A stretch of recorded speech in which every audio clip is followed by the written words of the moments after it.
भारत में ऐसी कई जगह है जो अपने आप में रहस्य से भरी हुई है। देश के राज्य में कई ऐसे गांव, किले और कई ऐसी जगह है जिनकी कहानियां लोगों को आश्चर्य में डाल देती है। असम की राजधानी गुवाहाटी से 40 किलोमीटर दूरी पर स्थित मायोंग गांव की कहानी भी कुछ ऐसी ही है।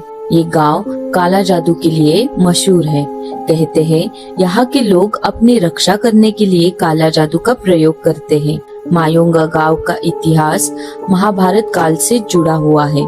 मायोंगा एक ऐसा गांव है जिसे कभी कोई सेना जीत नहीं सकी, क्योंकि वहाँ के तांत्रिकों के पास काले जादू की जो शक्ति थी वो विश्व में किसी के पास नहीं थी। मायोंगा में रहने वाले ये तांत्रिक किसी भी बाहरी व्यक्ति को मायोंगा में प्रवेश करने के लिए सिर्फ इसीलिए रोकते थे जिससे उनकी साधनाओं में, तंत्र क्रियाओं में और मंत्र सिद्धियों में कोई रुकावट ना आए। इन सब से ही तो इन तांत्रिकों को ऐसी शक्तियाँ मिलती थी। आखिर यहाँ ऐसा क्या हुआ जिससे यहाँ काला जादू की उत्पत्ति हुई?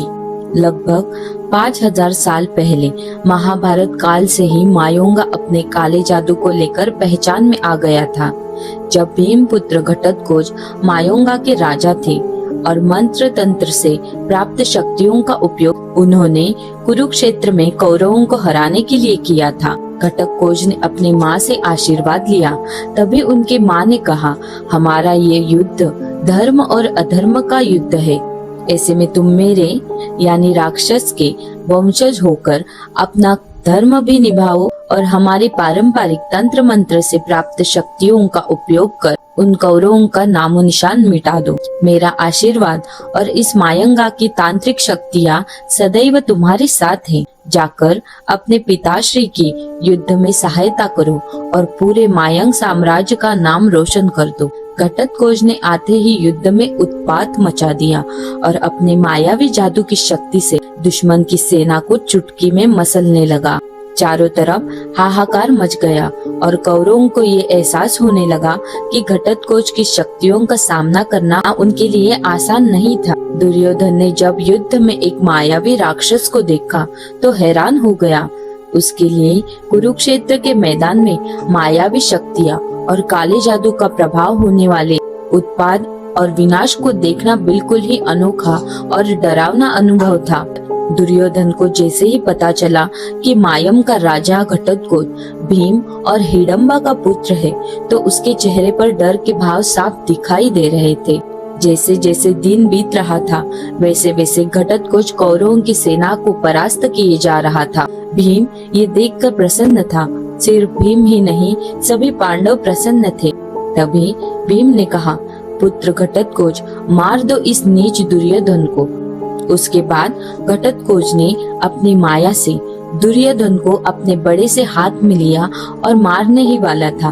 तभी दुर्योधन ने कर्ण से मदद मांगी और अपना इंद्र का दिया हुआ दिव्यास्त्र का इस्तेमाल करने को कहा।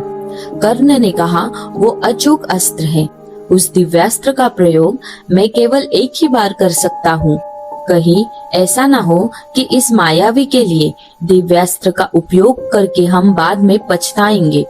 फिर भी दुर्योधन ने कर्ण को दिव्यास्त्र इस्तेमाल करने के लिए मजबूर कर दिया और कर्ण ने घटोत्कच पर दिव्यास्त्र छोड़ दिया। ऐसा नहीं था कि घटोत्कच कर्ण को इंद्र द्वारा वरदान स्वरूप दिए गए दिव्यास्त्र का सामना नहीं कर सकता था।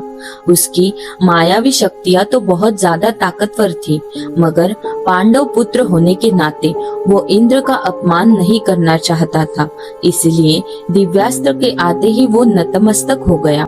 इस तरह कर्ण के दिव्यास्त्र से घटोत्कच का अंत हुआ और मायोंगा के राजा का नाम महाभारत के इतिहास में अमर हो गया।